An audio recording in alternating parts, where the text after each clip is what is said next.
Setiap orang yang hidup dalam masyarakat, sejak bangun tidur sampai tidur lagi secara kodrati, senantiasa terlibat dalam komunikasi. Terjadinya komunikasi adalah sebagai konsekuensi hubungan sosial. Masyarakat paling sedikit terdiri dari dua orang yang saling berhubungan satu sama lain, karena berhubungan menimbulkan interaksi sosial. Komunikasi adalah proses penyampaian pesan atau informasi kepada orang lain, di mana orang lain dapat memahami apa yang disampaikan oleh komunikatornya. Proses pembelajaran pada hakikatnya merupakan proses komunikasi, penyampaian pesan dari pengantar ke penerima. Pesan yang disampaikan berupa isi atau ajaran yang dituangkan dalam simbol-simbol komunikasi, baik verbal maupun non-verbal. Komunikasi menjadi kunci yang determinan dalam mencapai tujuan pendidikan.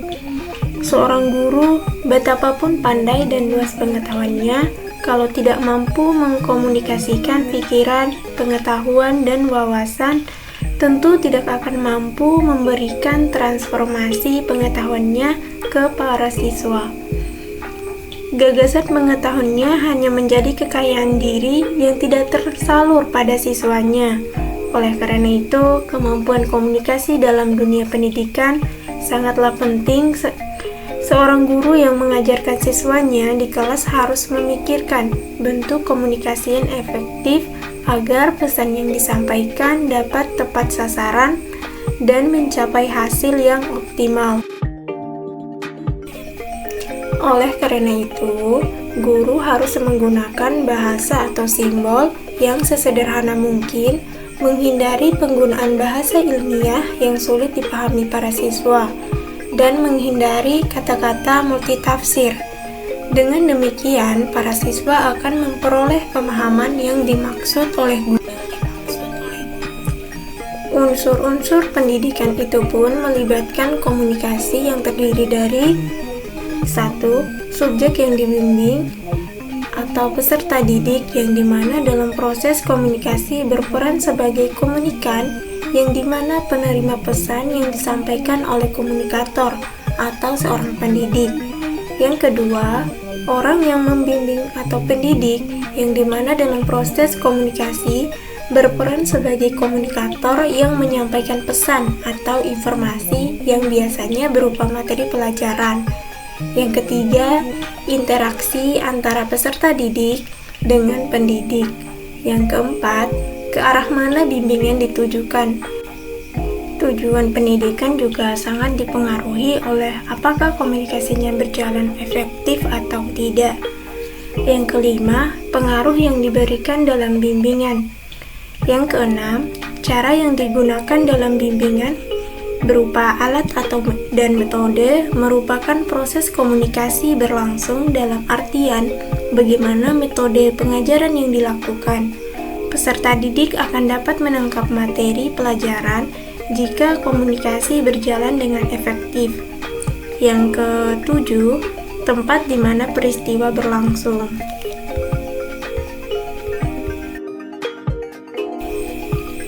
Bentuk-bentuk komunikasi. Yang pertama, komunikasi interpersonal. Komunikasi interpersonal merupakan komunikasi dengan diri sendiri dengan tujuan untuk berpikir, melakukan penalaran, menganalisis, dan merenung. Yang kedua, komunikasi antarpersonal. Komunikasi antarpersonal adalah proses pengiriman dan penerimaan pesan-pesan antara dua orang atau di antara sekelompok kecil orang-orang dengan beberapa efek dan beberapa umpan balik seketika.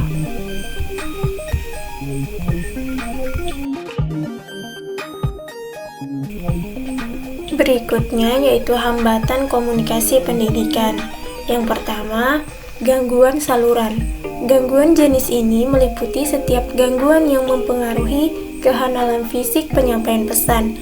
Hal ini bisa diartikan pula sebagai segala hambatan yang terjadi di antara sumber dan audiens.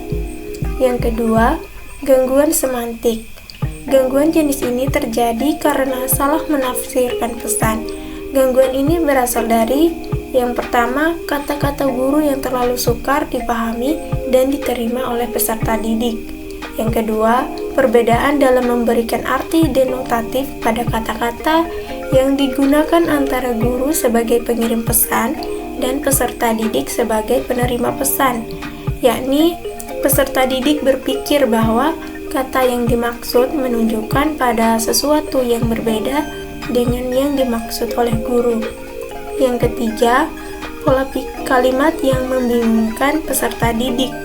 Yang keempat, perbedaan budaya antara guru dan peserta didik, yakni intonasi, gerak mata, tangan, atau bagian badan lainnya. Yang kelima, kurangnya perhatian peserta didik pada saat menerima atau mendengarkan pesan dari guru. Komunikasi yang dilakukan secara tepat akan memberikan kesempatan dan peluang bagi anak untuk terus meningkatkan kreativitas yang dimilikinya.